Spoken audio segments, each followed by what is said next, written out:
உலக செய்திகள் முதல் உள்ளூர் செய்திகள் வரை உங்கள் கண்முன்னே. நியூஸ் 16 செய்திகள் உடனுக்குடன். மாநில இளைஞர் சங்க தலைவராக அறிவிக்கிறேன். அவருக்கு எல்லா வகையிலும் உதவியாக இருப்பதற்காக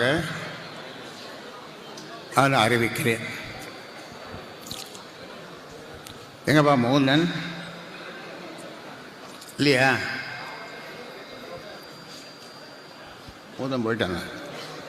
அதனால் இன்றையிலிருந்து அவர் அந்த பொறுப்பை ஏற்று மாநில இளைஞர் சங்க தலைவர் பொறுப்பை ஏற்று அன்புமணிக்கு உதவியாக. எனக்கா? ஆமாம், எனக்குலாம் வேணாம். அவனுக்கு இப்போ தான் 4 மாதம் வந்தான் கட்சியில். 4 மாதத்துக்கு முன்னாடி வந்திருக்கிறான்.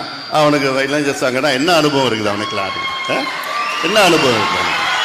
வேறு என்ன போட்டு பண்ணுங்க, நல்ல அனுபவசாலியாக பண்ணுங்க தான் நான் சொன்னேன். களத்தில் நல்ல ஆள் வேணும், நல்ல திறமையாக வேணும்னு. வந்த உடனே போய் அப்புறம் இளைஞர் சங்க பொறுப்பில் போட்டு நான் சொல்றது தான் நீங்கள் சொல்லுங்க, கேட்கணும். யாராக இருந்தாலும் நான் சொல்றது தான் கேட்கணும். எல்லாம் பண்ணுங்க, நீங்கள் பண்ணுங்க. புரியுதா? நான் சொல்றதை கேட்கலன்னா யாரும் இந்த கட்சியில் இருக்க முடியாது. இது நான் உண்டாக்குற கட்சி. நான் சொல்றதை கேட்கலன்னா யாரும் இந்த கட்சியில் இருக்க முடியாது. என்ன சரிண்ணா? சரி, போ.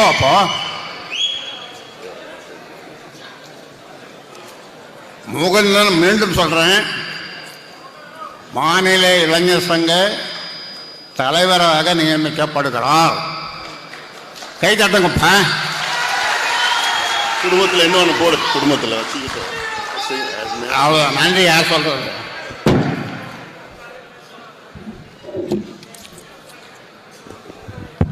நிறைவாக நன்றி சொல்ல வருகிறார். இந்த அதாவது சென்னையில் பனையூரில் எனக்கு ஒரு அலுவலகம் நான் வச்சிருக்கிறேன்.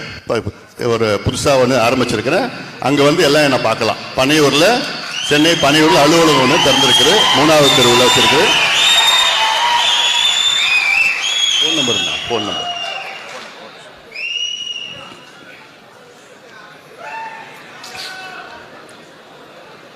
மீண்டும் சொல்லுகிறேன், உங்களுக்கு மாநில இளைஞர் சங்க தலைவர் முகுந்தன் பரசுராமன். 4446060628 குறிச்சிக்கங்க.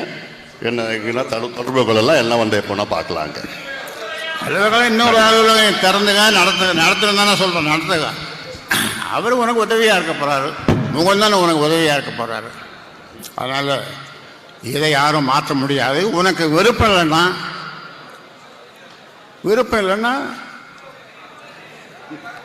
அவ்வளோதான். வேற என்ன சொல்ல முடியும்?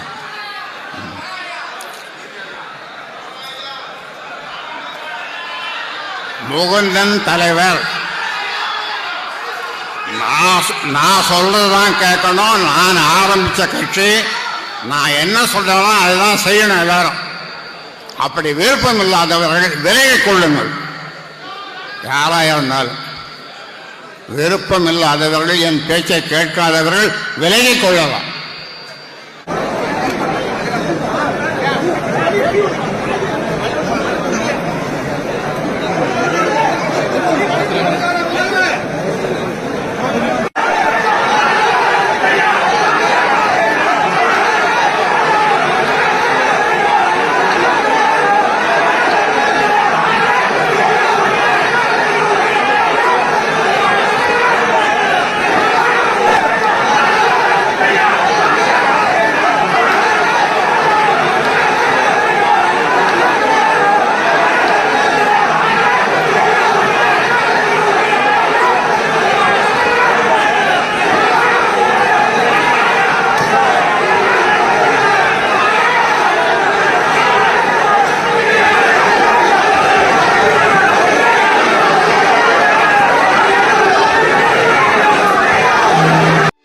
உள்ளூர் செய்திகள் முதல் உலக நிகழ்வுகள் வரை உடனுக்குடன் அறிந்து கொள்ள நியூஸ் 16 சமூக வலைதள பக்கங்களை சப்ஸ்கிரைப் செய்யவும்.